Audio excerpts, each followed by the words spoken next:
First, that person needs to understand that spiritualism starts with God, because the Bible says that God is spirit, and those who are to worship God have to learn to worship Him in spirit and in truth. So there is no spiritualism outside God. It begins with God. The importance of connecting spirituality.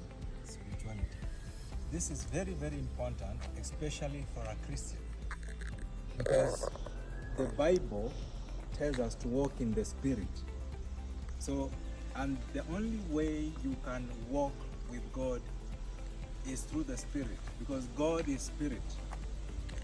And the only way you can receive or have an access to the things of the Spirit, it is when you are in the Spirit. Because in the Spirit, in the Genesis tells us that God made man in His own image and likeness. Now, who is God? God is Spirit. So man is Spirit, because man was made like God. So man is Spirit. So in order to worship God effectively, man needs to worship God in the Spirit. And to walk in the Spirit is to walk in faith. So faith is the key word in the spiritual life of a believer. Whom do I go to when I need spiritual advice?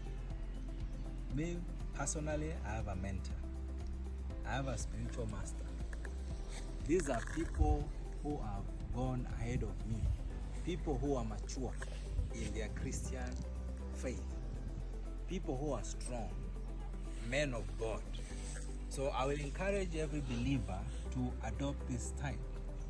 When you need an advice, you go to someone who is ahead of you. So you need someone who is ahead of you in order to be able to advance, because your spiritual master or mentor will help you to grow in the Spirit. Because there are some things that you are not able to discern. And a good example is Samuel. When Samuel was young, the Bible tells us that God called Samuel 3 times. The first time God called Samuel, Samuel could not tell that it was the voice of God. He ran to Eli. And the third time, Eli told him that if you hear that voice again, that call, say, here I am, Lord. So it shows you the importance of a spiritual father or mentor. Because these are people who are able to discern the voice of God and who are able to direct you, to lead you in your spiritual path or journey.